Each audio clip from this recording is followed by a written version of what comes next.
হর হর মহাদেব, জয় মা কালী। আগামী 27শে জুলাই ফলদাতা শনিদেব মীন রাশিতে বুধের নক্ষত্র রেবতী নক্ষত্রে অবস্থানকালে বক্র গতি ধারণ করতে চলেছেন। নেক্সট 138 দিন অর্থাৎ 11ই ডিসেম্বর পর্যন্ত শনিদেব মীন রাশিতেই বক্রী অবস্থায় গোচর করবেন। মীন রাশিতে বক্রী অবস্থায় গোচরকালে শনিদেবের ওপর দেবগুরু বৃহস্পতির নবম দৃষ্টি দ্বারা প্রভাবিত থাকবেন। আসুন আমরা জেনে নিই শনিদেবের এই বক্র চাল কুম্ভ রাশি, কুম্ভ লগ্ন, অ্যাকোয়ারিয়াস মুন সাইনের জাতক জাতিকাদের জীবনে কি কি প্রভাব নিয়ে আসতে চলেছে। শনিদেব হলেন আপনাদের রাশি ও লগ্নাধিপতি।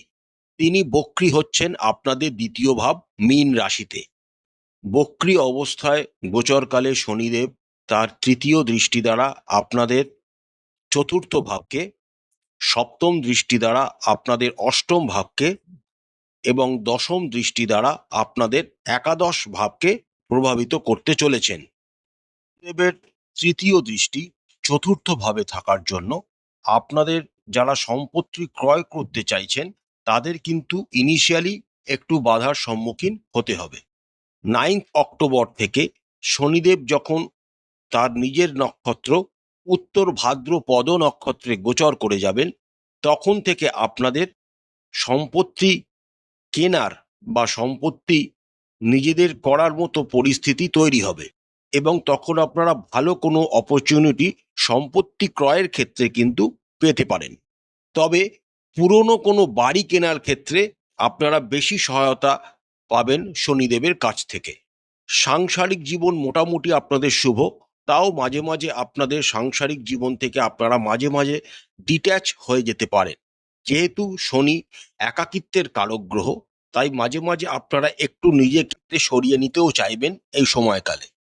চতুর্থ স্থান থেকে যেহেতু আমরা মায়ের শরীর স্বাস্থ্যকেও বিচার করে থাকি, তাই মায়ের শরীর স্বাস্থ্যের প্রতি একটু নজর আপনাদের কিন্তু এই সময় দিতে হবে। বিশেষ করে তাদের যদি কোনো রকম স্পন্ডালাইসিস, আর্থারাইটিস, পায়ের কোনো প্রবলেম, কোমরের কোনো প্রবলেম থেকে থাকে তাহলে অবশ্যই ভালো ডাক্তারের পরামর্শ নেবেন। তাদের হাঁটা চলার সময় সতর্ক থাকতে বলবেন। চতুর্থ স্থান থেকে যেহেতু আমরা প্রাইমারি এডুকেশনের কথাও চিন্তা করি, তাই আপনারা যারা প্রাইমারি এডুকেশনের সাথে যুক্ত রয়েছেন তাদের কিন্তু যথেষ্ট শক্তভাবে ডিসিপ্লিনড ওয়েতে নিজেদের পড়াশুনোকে এগোতে হবে, না হলে কিন্তু শনিদেব ভালো ফল কিন্তু প্রদান করবেন না। শনিদেবের সপ্তম দৃষ্টি পড়বে আপনাদের অষ্টম ভাবে। যে সমস্ত কুম্ভ রাশি ও কুম্ভ লগ্নের জাতক জাতিকারা কোনো রকম অকাল্ট সায়েন্স, গুপ্তবিদ্যা, জ্যোতিষবিদ্যা, কোনো রকম রিসার্চ ওরিয়েন্টেড কাজকর্মের সাথে যুক্ত, তারা যদি সঠিক ডিসিপ্লিন এবং নিয়ম শৃঙ্খলার সাথে কর্মগুলিকে এগিয়ে নিয়ে যেতে পারেন, আপনাদের সাফল্য কিন্তু কেউ আটকাতে পারবে না।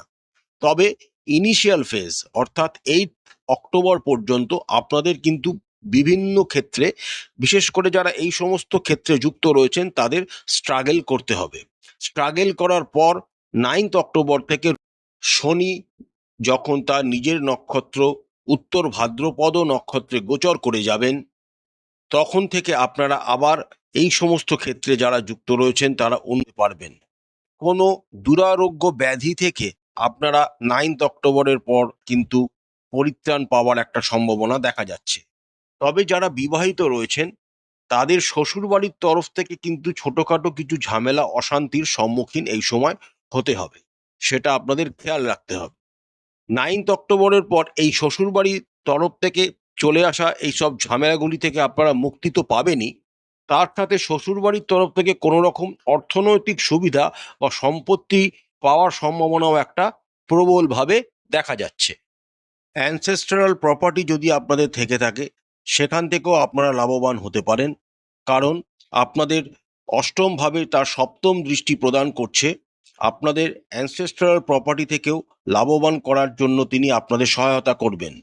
দশম দৃষ্টি আপনাদের একাদশ ভাব অর্থাৎ লাভ ও ইচ্ছা পূরণ এবং আয় ভাবকে প্রভাবিত করবে, যেটি একটি অত্যন্ত শুভ দিক। একাদশ ভাবের ওপর শনির দশম দৃষ্টি থাকার জন্য আপনাদের বিভিন্ন উপায়ে লাভ, আয় বৃদ্ধি হওয়ার একটা প্রবল সম্ভাবনা কিন্তু দেখা যাচ্ছে। নতুন নতুন সোর্স অফ ইনকাম আপনারা এই সময় কিন্তু তৈরি করতে পারবেন। বিভিন্ন রকম সোর্স অফ ইনকাম থেকে আপনাদের লাভ বা আয় বেড়ে যাওয়ার সম্ভাবনাও প্রবল। যে সমস্ত কুম্ভ রাশি ও কুম্ভ লগ্ন ও অ্যাকোয়ারিয়াস মুন সাইনের অন্তর্গত জাতক জাতিকারা নতুন ব্যবসা শুরু করতে চাইছেন, তাদের জন্য এটা কিন্তু আইডিয়াল ফেজ। ষষ্ঠভাবে বৃহস্পতি অবস্থান করছেন, তাই ব্যবসা শুরু করার ক্ষেত্রে আপনাদের লোন পাওয়ার সম্ভাবনাও প্রবল। আপনাদের রাশি ও লগ্নের সাপেক্ষে শনি লগ্ন ও রাশি অধিপতির সাথে সাথেও দ্বাদশ ভাবের অধিপতি। দ্বাদশ ভাবের অধিপতি দ্বিতীয়ভাবে অবস্থান করে দশম দৃষ্টি দ্বারা একাদশ ভাবকে প্রভাবিত করার জন্য বিদেশি মুদ্রা অর্জন, ইম্পোর্ট এক্সপোর্ট ব্যবসা ইত্যাদিতেও কিন্তু আপনারা প্রচুর উন্নতি করতে পারবেন, তার ইঙ্গিত কিন্তু স্পষ্ট। আপনাদের যাদের বড় দাদা বা বড় দিদি আছে, তাদের থেকেও আপনারা অনেক ক্ষেত্রে উপকৃত হওয়ার যোগ পাওয়া যায়। এছাড়া বন্ধু বান্ধবদের তরফ থেকেও আপনারা বিভিন্ন রকম ভাবে সুযোগ সুবিধা সাহায্য আশা করতে পারেন। যখন কোনো গ্রহ বক্রগতি ধারণ করেন, তিনি সেই ঘর এবং তার আগের ঘরকেও একসাথে প্রভাবিত করেন। শনি যেহেতু আপনাদের দ্বিতীয়ভাবে বক্রগতি ধারণ করতে চলেছেন, তিনি আপনাদের রাশিকেও কিন্তু প্রভাবিত করবেন। আপনাদের রাশির ওপর কিন্তু রাহু উপস্থিত আছেন। রাহুকে কুম্ভ রাশির লর্ড হিসাবে জ্যোতিষশাস্ত্রে বলা হয়েছে, এবং শনি তো আপনাদের রাশি ও লগ্নাধিপতি। অর্থাৎ শনি ও রাহুর এই কম্বিনেশন আপনাদের রাশির ওপর তৈরি হচ্ছে। আপাত দৃষ্টিতে শনি রাহুর এই কম্বিনেশনকে শ্রাপিত দোষ বলা হলেও এই শ্রাপিত দোষ কিন্তু আপনাদের অতটা খারাপ প্রভাব নিয়ে আসবে না, বরঞ্চ আপনাদের মধ্যে উন্নতি করার মানসিকতা, এগিয়ে যাওয়ার মানসিকতা, নিজেদের ডিসিপ্লিন ও নিয়মানুবর্তিতা হিসাবে এগিয়ে যাওয়ার মানসিকতা অনেকাংশে আপনাদের জন্য কিন্তু তৈরি করবেন। তবে ইনিশিয়ালি কিন্তু আপনাদের যে সমস্ত কাজকর্মগুলিতে আপনারা যুক্ত রয়েছেন, তা কিন্তু একটু ধীর গতিতে হবে। যেহেতু বক্রী শনি এবং শনি নিজেই একটি ধীর গতিতে চলা প্ল্যানেট, তাই আপনাদের কর্মকাণ্ডগুলি কিন্তু একটু ধীর গতিতেই এগোবে। তার জন্য আপনাদের ফ্রাস্ট্রেট হলে হবে না, নিজের কাজগুলিকে নিজের মতো করে যেতে হবে সব সময়। 9 অক্টোবরের পর আপনাদের কিন্তু কাজের ক্ষেত্রে গতি আসবে এবং আপনারা সাফল্য পেতে শুরু করবেন। বক্রী শনি আপনাদের দ্বিতীয়ভাবে গোচর করছেন এবং দ্বিতীয় ভাবের অধিপতি বৃহস্পতি এক্সল্টেড অবস্থায় আপনাদের ষষ্ঠভাবে অবস্থান করছে। আবার বৃহস্পতির নবম দৃষ্টি এই শনিদেবের ওপর থাকছে এবং আপনাদের দ্বিতীয় ভাবের ওপর থাকছে। দ্বিতীয় ভাব থেকে আমরা সম্পদ এবং মুখের বাণীকে বিচার করে থাকি। এই সময় আপনাদের একটু সত্যি কথা বলার প্রবণতা বেড়ে যেতে পারে, তবে চেষ্টা করবেন অপ্রিয় সত্যি কথা না বলার, না হলে কিন্তু আপনারা লোকের কাছে অপ্রিয় হয়ে উঠতে পারেন। যারা কোনো রকম কণ্ঠ রিলেটেড বা বাণী রিলেটেড কাজকর্মের সাথে যুক্ত রয়েছেন, তাদের জন্য সময়টা কিন্তু দারুণ। আর যেহেতু দ্বিতীয় ভাবের অধিপতি বৃহস্পতি ষষ্ঠভাবে অবস্থান করে নবম দৃষ্টি দ্বারা শনিকে প্রভাবিত করছেন, তাই সম্পত্তি আরোহণের ক্ষেত্রে আপনাদের কিন্তু ইনিশিয়ালি একটু বাধার সম্মুখীন হতে হবে।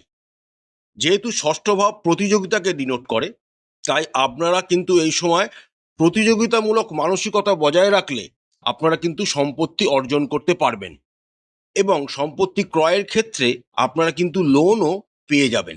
তবে 9 অক্টোবর পর্যন্ত সময়টা একটু ধীর গতিতে চলবে। 9 অক্টোবরের পর আপনাদের জীবনে গতি আসবে এবং সমস্ত ক্ষেত্রে আপনারা উন্নতি করতে শুরু করবেন।